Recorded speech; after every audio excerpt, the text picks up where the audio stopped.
વેરાવળમાં એસએમસીની team ઉપર હુમલાના કેસમાં કાર્યવાહી ફરજમાં બેદરકારી બદલ 4 પોલીસ કર્મચારીઓને ફરજ મોકૂફ કરાયા। વેરાવળ સિટી પોલીસના 2 એએસઆઈ 2 હેડ કોન્સ્ટેબલ ફરજ મોકૂફ। 8મી જુલાઈએ એસએમસીની રેડ સમયે ટોળાએ કર્યો હતો હુમલો। એસએમસીના અધિકારીઓને હવામાં કરવું પડ્યું હતું ફાયરિંગ। હુમલાના કેસમાં ડીવાયએસપીની અધ્યક્ષતામાં એસઆઈટીની રચના કરાઈ હતી। Veraval city PI J N. ગઢવીને લીવ રિઝર્વમાં મુકાયા હતા।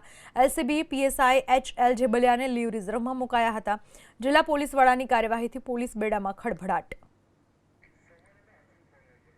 આ વિશે વધુ માહિતી આપવા આપણી સાથે જોડાઈ ચૂક્યા છે ફોન લાઈન પર અમારા સંવાદદાતા, જે આખી ઘટના બનવા પામી હતી। શું કાર્યવાહી કરવામાં આવી છે આ કેસમાં? ચોક્કસ આપને જણાવી દઉં તો એસએમસીના જે હુમલો એસએમસી ઉપર કરવામાં આવ્યો હતો તેમાં અત્યારે કાર્યવાહી તેજ બની છે। તેમાં પણ ખાસ કરીને જે વેરાવળ પોલીસ સ્ટેશનમાં ફરજ બજાવતા 2 એએસઆઈ અને 2 હેડ કોન્સ્ટેબલને ફરી એકવાર સસ્પેન્ડ કરવામાં આવ્યા છે। 8 જુલાઈના રોજ એસએમસીએ જુગારધામ ઉપર રેડ કરવા માટે પહોંચી હતી અને ત્યારે ત્યાંના સ્થાનિક લોકો અને જુગારીઓ દ્વારા તેના ઉપર હુમલાનો પ્રયાસ કરવામાં આવ્યો હતો। હુમલા સમયે એસએમસીના પીએસઆઈએ હવામાં 2 રાઉન્ડ ફાયરિંગ પણ કર્યું હતું।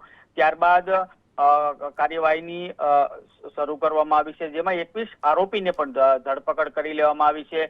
આજે વહેલી સવારે ગીર સોમનાથ પોલીસ વડા દ્વારા વેરાવળ સિટી પીઆઈ જે.એન. ગઢવી અને એલસીબીના પીએસઆઈ એચ જેબલિયાને લીવ ઇન રિઝર્વમાં મૂક્યા હતા। ત્યારબાદ વધુ એક કાર્યવાહી સામે આવી છે, જેમાં 2 એએસઆઈ અને 2 હેડ કોન્સ્ટેબલને ફરજ મુક્ત કરવામાં આવ્યા છે। એટલે કે એસએમસીની કાર્યવાહી બાદ હવે પોલીસ વડાએ પણ કાર્યવાહી તેજ બનાવી છે। જી, આભાર આપનો તમામ માહિતી બદલ।